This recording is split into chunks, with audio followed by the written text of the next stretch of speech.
Assalamualaikum warahmatullahi wabarakatuh. Alhamdulillah, puji dan syukur senantiasa kita panjatkan kepada Allah Subhanahu wa taala atas rahmat dan karunia-Nya, atas izin dan atas seluruh kebaikan-kebaikan yang diberikan kepada kita. Kita semua dapat melakukan puasa Ramadan, beribadah pada bulan Ramadan sampai dengan hari ini, alhamdulillah. Teman-teman sekalian, beberapa waktu lagi insya Allah akan buka puasa. Karena itu saya ingin sedikit sharing singkat kepada teman-teman sekalian yang ada di platform manapun di sosial media, terutama juga yang ada di YouTube. Kita coba akan membahas sedikit tentang bagaimana agar kita itu senantiasa bersemangat di dalam kehidupan. Karena salah satu kunci agar kita bersemangat dalam kehidupan, teman-teman sekalian, adalah kita meyakini tentang masa depan. Kita meyakini tentang future, tentang apapun yang ada di depan masa. Saya sedikit ingin cerita teman-teman sekalian kenapa saya membahas tentang hal ini. Alhamdulillah, salah satu hari yang berarti pada hidup saya adalah banyak sih hari-hari yang berarti dalam hidup saya, momen-momen yang paling saya ingat di dalam hidup saya. Tapi beberapa momen yang saya ingat dalam hidup saya, misalnya yang paling berharga adalah ketika saya masuk Islam. Itu adalah momen-momen terbaik dalam hidup. Salah satunya adalah ketika saya menerima Islam, saya memeluk agama Islam, menjadi seorang Muslim. Itu adalah momen yang pertama. Momen yang kedua yang paling saya ingat, yang paling berbahagia di dalam hidup saya, itu adalah ketika saya bisa untuk menikah dan punya istri, ya gitu ya, berkeluarga dengan Ummu Alila. Itu adalah momen kedua yang saya rasa terbaik di dalam hidup saya. Dan momen yang ketiga adalah ketika saya menyaksikan anak-anak saya itu dilahirkan. Itu momen ketiga yang paling bahagia dalam hidup saya. Jadi kalau misalnya disingkat, pertama adalah masuk Islam, yang kedua adalah menikah, yang ketiga adalah ketika mendapatkan anak. Itu momen yang terbaik. Dan di antara momen-momen itu, teman-teman sekalian, termasuk momen yang paling saya merasakan bahagia itu baru-baru ini, kemarin, pada hari apa tuh ya, hari Sabtu kemarin, hari Sabtu tanggal 1 April 2023. Itu salah satu momen yang paling bahagia dalam hidup saya ketika saya hadir di satu acara Khatmul Quran. Jadi acara semacam kayak ini, semacam kayak apresiasi, acara tahadus binikmah. Sebagaimana juga pada hari ini saya pengen tahadus binikmah, menceritakan kenikmatan kepada teman-teman sekalian. Pada tanggal 1 itu anak saya yang pertama, Alila, itu ikut acara Khatmul Quran. Jadi semacam kayak acara berbagi nikmat setelah selesai menghafalkan 30 juz. Nah, disitulah kemudian saya merasa Masya Allah, sejak dari awal hingga akhir acara itu sulit banget bagi saya untuk menahan rasa haru, rasa khidmat, rasa bahagia, merasa bersyukur pada Allah, semuanya campur jadi satu. Dan dari awal sampai akhir acara itu sulit banget saya nahan nangis karena berbahagia gitu kan ya. Dan teman-teman tahu nangis itu kan ada dua ya. Ada nangis, ada air mata panas, ada air mata dingin kata orang. Kalau air mata panas itu biasanya kita lagi sedih. Kalau air mata dingin atau air mata yang menyejukkan, itu biasanya adalah air mata yang keluar ketika kita lagi berbahagia. Nah, pada saat itu saya nggak bisa nahan nangis dari awal sampai akhir acara. Kenapa? Karena saya merasa bahwa ya gimana ya, berbahagia banget menjadi seorang ayah, menjadi seorang orang tua yang anaknya menyelesaikan hafalan 30 juz. Itu Masya Allah, yang mungkin gak pernah bisa dilakukan oleh orang tuanya, atau mungkin orang tuanya gak berkesempatan bisa untuk pesantren, bisa untuk khusus menghafalkan Al-Quran. Dan saking kemudian saya merasa, ya Allah, ini saya punya anak yang bisa menghafalkan ayat-ayat-Mu ya Allah, lengkap 30 juz ya Allah. Meskipun mungkin masih perlu banyak sekali penyesuaian ke depan, kita merasa sangat bersyukur banget ya Allah. Karena jangankan gini loh teman-teman sekalian, kalau kita berbicara tentang Al-Quran, itu kan kita jangankan berbicara tentang Al-Quran, kita bicara bahwa orang-orang tertentu saja kayak saya tuh cuma mendapatkan barokah dari satu ayat Al-Quran. Dari satu ayat Al-Quran itu saya masuk Islam. Dari satu ayat Al-Quran itu saya mengenal kebenaran. Dari surat Al-Baqarah 23, jangankan 30 juz. Orang yang kayak saya aja itu cuma mendapatkan barokah dari satu aja ayat Quran, itu bisa masuk Islam. Bayangkan bagaimana kalau ada orang yang menghafalkan 30 juz lalu kemudian selesai, ya seperti apa kemudian kira-kira apa yang Allah berikan kepada dia. Nah, dan waktu itu saya juga diminta memberikan sambutan. Ya mungkin karena ya Felix Xiao ya, jadi ketika anaknya menghafal Quran, saya diminta memberikan sambutan. Sorry teman-teman sekalian, mungkin saya memang termasuk orang yang lebay ya. Karena mungkin kalau ustadz-ustadz yang lain yang anaknya menghafalkan 30 juz ya biasa aja karena anaknya hafal semua, atau mungkin dia juga hafal 30 juz.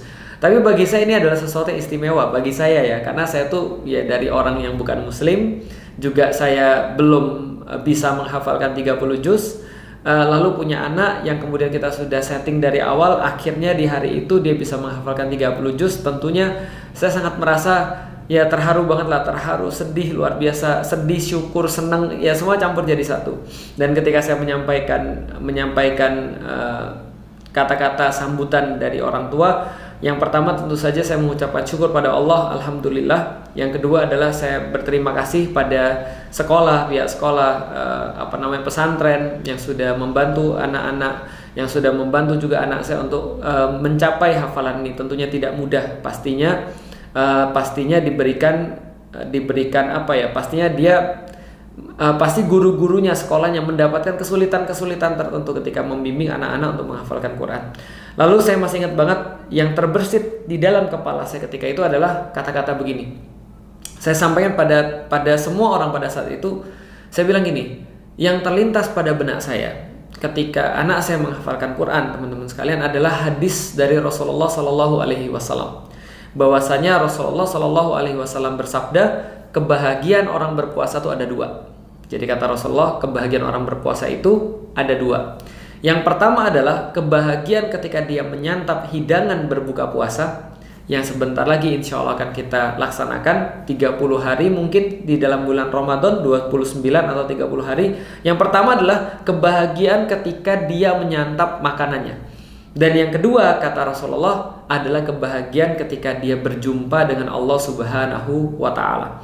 Jadi ada dua kebahagiaan. Yang pertama adalah kebahagiaan ketika berbuka, yang kedua adalah kebahagiaan ketika dia berjumpa dengan Allah Subhanahu wa Ta'ala membawa amal-amal puasanya dia. Itu yang terbersit dalam kepala saya. Kenapa teman-teman sekalian? Karena bagi saya ketika puasa itu bagi saya ringan-ringan aja. Bagi saya sih ya fine-fine aja.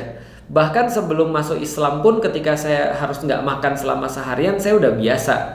Nggak minum selama seharian itu hal yang biasa bagi saya. Tapi ketika bulan Ramadan dan mendapatkan dalil itu, saya mendapatkan insight yang berbeda. Kenapa? Karena gini, bagi saya ketika saya berpuasa biasa-biasa aja, dan ketika berbuka pun juga kan biasa-biasa aja. Ya makan kayak makan biasa, seneng sih, cuman ya banyak yang saya lebih seneng. Misalnya contoh misalnya ketika saya bandingin ketika berbuka puasa dengan misalnya bisa menyelesaikan satu buku misalnya, itu saya lebih senang ketika menyelesaikan satu buku. Atau misalnya ketika buka puasa dibandingkan dengan berapa hari nggak ketemu dengan istri terus ketemu dengan istri, itu saya lebih senang ketemu dengan istri. Ya maklum lah ya, ini orang-orang yang masih belajar untuk beriman kepada Allah gitu.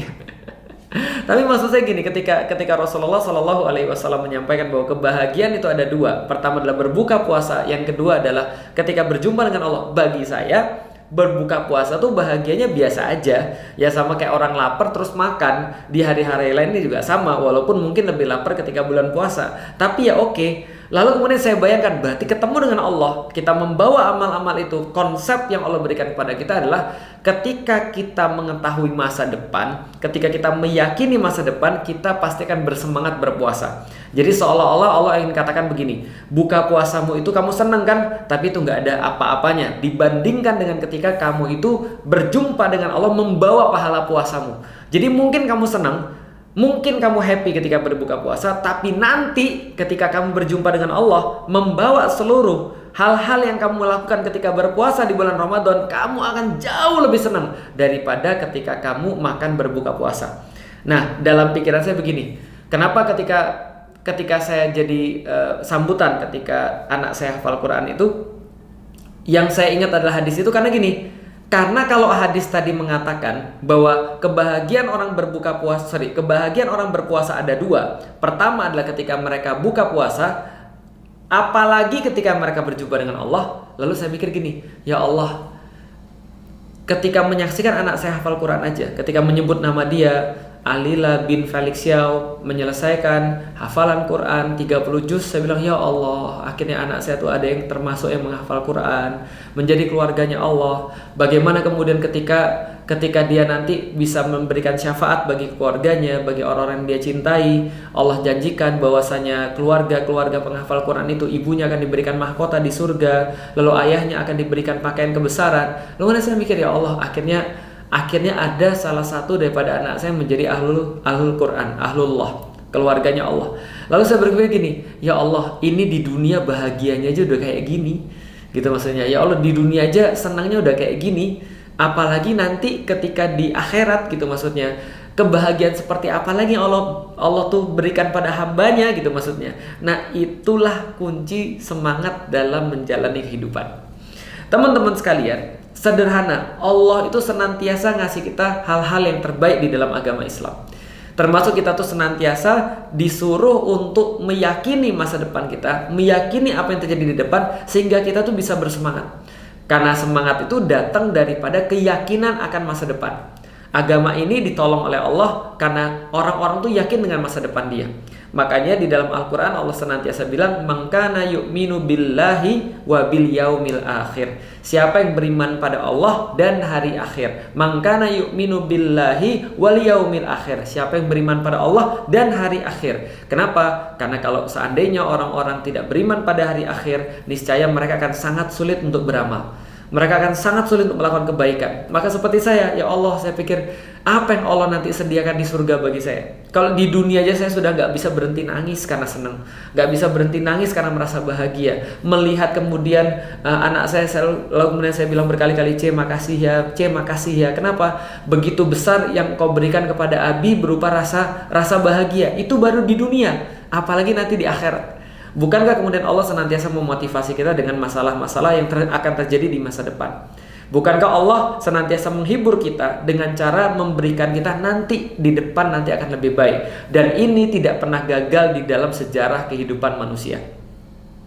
Bahwasanya orang-orang yang meyakini kehidupan setelah mati, orang yang meyakini masa depan, bukan hanya kehidupan setelah mati, tapi masa depan dia yakini, maka dia akan hidup dengan lebih maksimal ketimbang orang yang tidak meyakini apapun yang baik untuk masa depan dia. Jadi pernah dikatakan oleh Sun Tzu, seorang ahli strategi Cina, dia bilang begini, manusia tuh dalam berperang punya 3. Satu, harapan. Yang kedua adalah senjata. Yang ketiga adalah makanan. Maka di antara 3 ini, harapan, senjata, dan makanan, mana duluan yang akan kita serahkan kepada orang ketika kita harus menyerahkan sesuatu? Dia katakan, serahkanlah senjata dulu. Karena selama kita masih makan, insya Allah kita masih bisa, bukan insya Allah ya, kata dia ya, kalau kita masih makan, kita akan bisa buat senjata. Pun kita nggak punya senjata, kita tetap bisa melawan dengan tangan kosong selama kita masih bisa makan. Lantas ketika kita cuma tersisa harapan dan makanan, mana yang kita berikan pada musuh? Maka Sun Tzu menjawab, berikan makanan. Kenapa? Karena orang-orang yang tidak makan pun akan bisa melawan sementara dia masih punya harapan. Kalau dia masih yakin dengan masa depan dia masih punya harapan, roja kepada sesuatu yang di depan nanti, di depan masa. Nah, tapi dia katakan kalau seandainya kita sudah tidak punya harapan, tapi kita punya makanan dan kita punya senjata, maka kita akan menyerah. Kenapa? Manusia tanpa harapan tidak ada bedanya dengan mayit. Bahkan dia akan nyari mati kalau dia sudah tidak punya harapan. Punya uang, punya keluarga, istri yang baik, anak-anak yang soleh, anak-anak yang soleha, punya rumah yang bagus, hidupnya bagus, karirnya bagus, tapi ternyata dia nggak punya harapan, ya dia bunuh diri. Itu yang terjadi pada orang-orang yang mengakhiri hidupnya, karena dia bisa jadi punya hanya semuanya, tapi dia nggak punya harapan. Nah, maka teman-teman sekalian, kalau kita lihat harapan ini yang menjadi penyemangat kita. Berarti kalau kita kurang semangat, berarti kita kurang harapan. Dan Allah di dalam Islam senantiasa memompa semangat kita dengan cara memberikan harapan-harapan. Contohnya kayak tadi, kenikmatan bagi orang yang berpuasa itu ada 2. Yang pertama adalah ketika dia berbuka, yang paling besar adalah ketika dia berjumpa dengan Allah. Maka Allah seolah-olah menyampaikan, ke depan nanti Anda nggak akan pernah tahu seperti apa puasa itu menghantarkan Anda ketika berjumpa dengan Allah. Anda akan benar-benar berterima kasih Anda sudah berpuasa. Anda benar-benar akan bersyukur Anda sudah melakukan puasa walaupun panas, walaupun kerja keras, walaupun aus banget, tapi Anda akan berterima kasih. Kenapa? Buka puasa tuh nggak ada apa-apanya dibandingkan ketika Anda berjumpa dengan Allah. Itu maksudnya Allah. Dan ketika itu saya merelate dengan cara, ya Allah, menyaksikan anak ketika khatmul Quran 30 juz aja udah senang banget. Apalagi nanti ketika saya berhadapan dengan Allah, membawa amal-amal anak saya, amal bapaknya nggak cukup. Bagaimana kebahagiaan kita ya Allah? Dan Allah senantiasa memotivasi hamba-hambanya dengan cara seperti itu. Misal Rasulullah Shallallahu Alaihi Wasallam memotivasi sahabat, membuat semangat sahabat dalam kehidupan dunia, dan juga mengejar yang terbaik dalam ibadah kepada Allah dengan cara memberi sahabat-sahabat itu harapan. Misal suatu waktu Rasul pernah ngajak mereka untuk ngumpul, lalu Rasul katakan, tidaklah kebahagiaan di dunia ini yang Allah sediakan dan Allah bagi pada seluruh hamba-hamba Allah di dunia. Manusia semuanya berkumpul di dunia itu, tidaklah semua kebahagiaan yang dibagi pada seluruh hamba-hamba dari zaman Adam sampai dengan zaman manusia yang terakhir, tidaklah kecuali hanya seperti Anda menyelupkan tangan Anda ke dalam lautan. Jadi tangan dicelup ke dalam lautan, kemudian angkatlah tangan itu, maka Rasul katakan perhatikan berapa banyak yang diambil oleh satu jari itu. Jadi celupkan jari ke dalam air lautan, lalu kemudian angkat kita tangannya, maka perhatikan kata Rasulullah berapa banyak yang kita bisa ambil dari mencelupkan jari ke dalam lautan. Berapa tetes yang bisa kita ambil dari lautan itu? Mungkin setetes, mungkin 2 tetes, mungkin 3 tetes. Ya kalau telunjuk aja Anda gede, ya 3 tetes lah.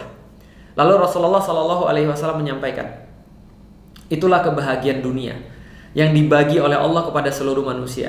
Lalu Rasul kasih tahu pada seluruh manusia, dan perhatikan apa yang Anda tinggalkan di lautan itu, itulah kebahagiaan yang Allah tahan di surga buat orang-orang yang beriman.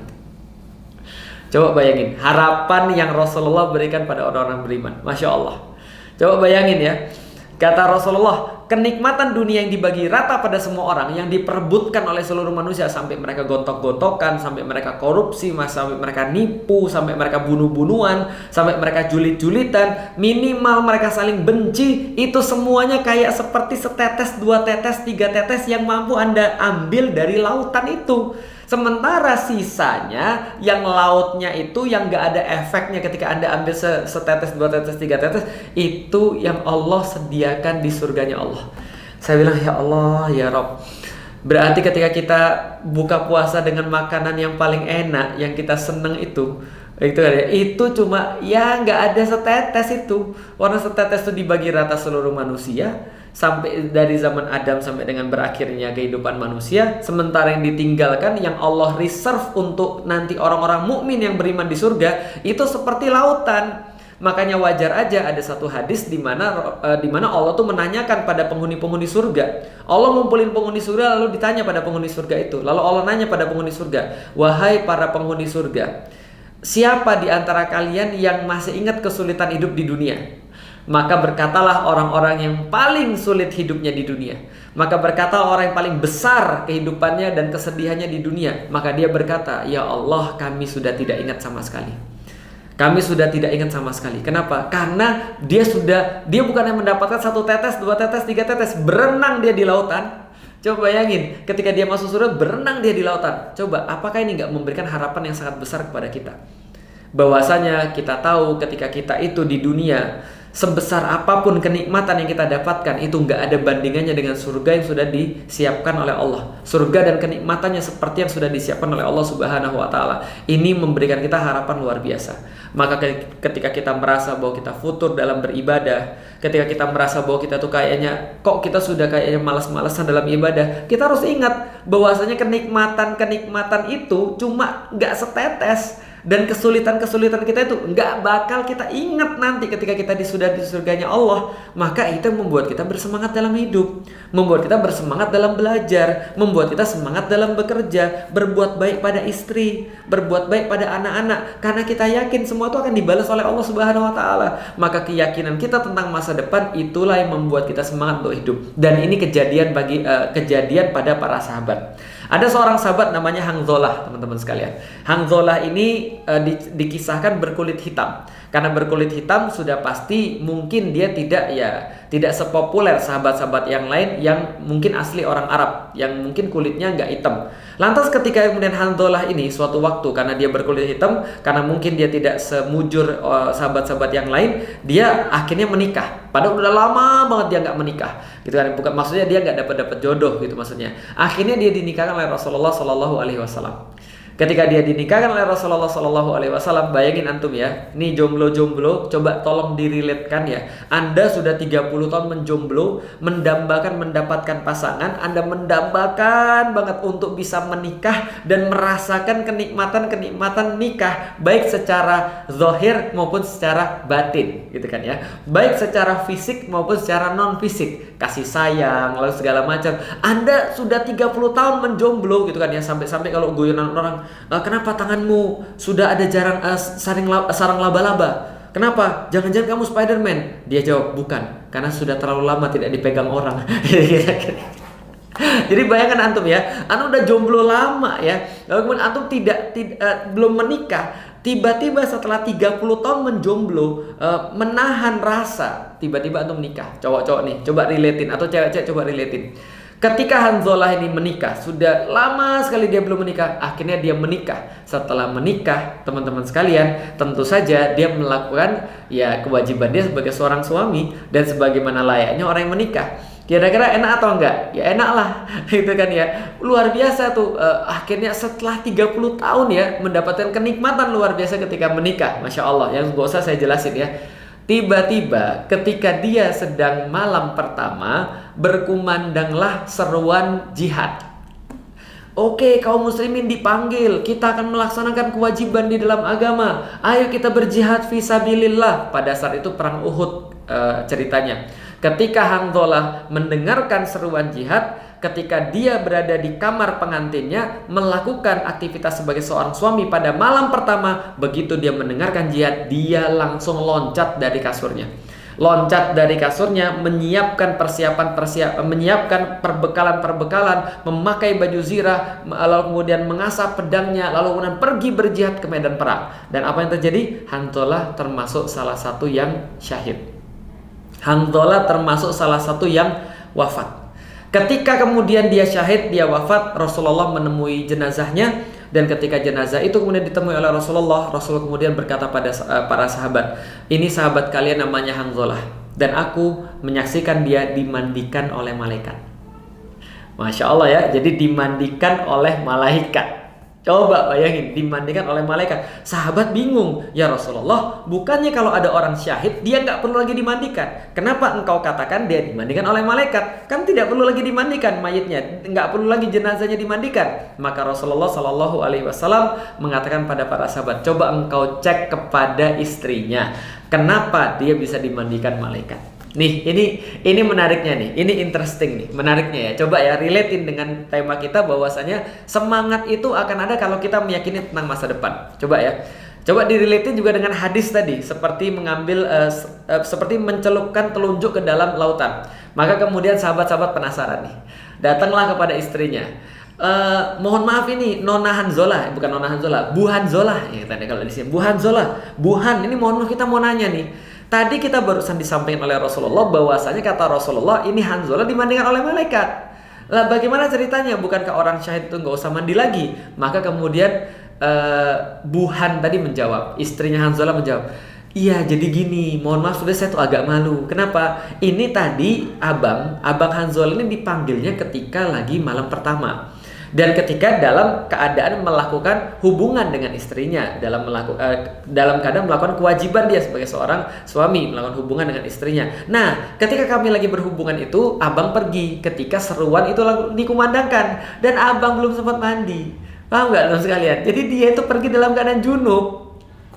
Jadi si abang ini, Bang Hanzalah ini pergi dalam keadaan junub karena dia mendengarkan perintah jihad. Saya bilang, ya Allah ya Robbi, gitu. Sebagaimana saya merasa senang, merasa bahagia ketika ngelihat kemudian anak saya kemudian hafal 30 juz. Lalu kemudian saya mikir, ya Allah, apa yang kau sediakan nanti di surga untuk kita, ya Allah, di dunia aja udah sebahagia ini. Mungkin si abang tadi mikirnya begini, si abang tadi mikirnya adalah, kata Rasulullah, itu dunia dibandingkan dengan akhirat tidaklah seperti orang yang mencelupkan telunjuknya, lalu kemudian mengangkat telunjuknya, lalu kemudian yang netes-netes itu seluruh kenikmatan dunia itu, semua yang netes itu.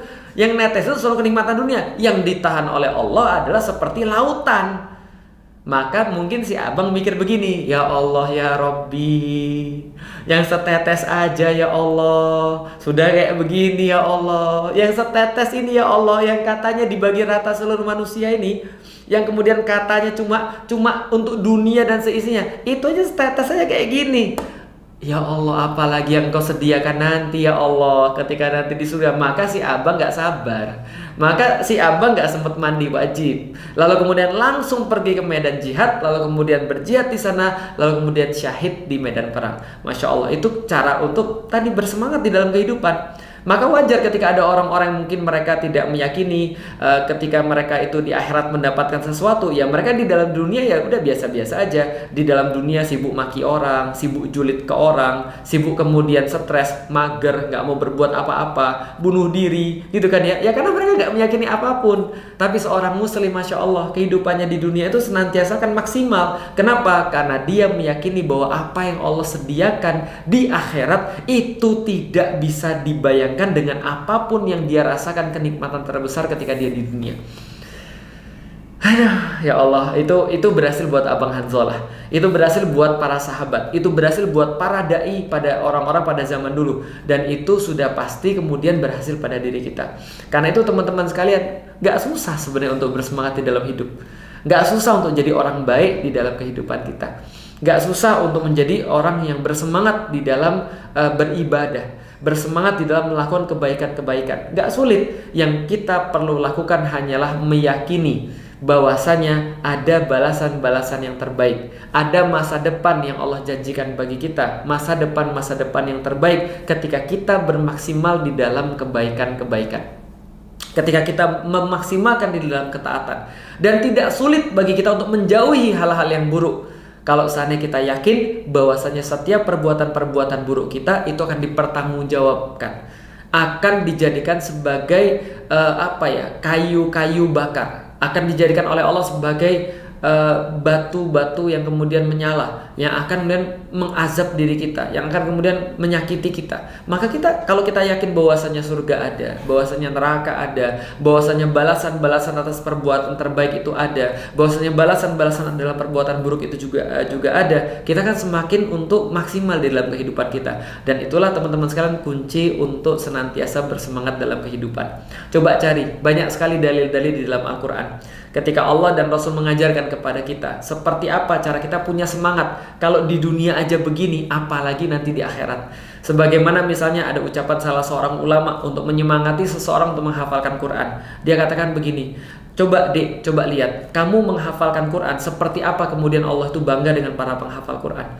Kalau seandainya quotes-nya Felix Xiao aja orang kemudian catat atau orang ingat, atau saya dengar orang-orang ngomong gini, Felix Xiao pernah berkata begini, oh itu sudah bangga banget saya. Felix Xiao tuh pernah quotes-nya begini yang menarik, oh itu sudah bangga banget saya.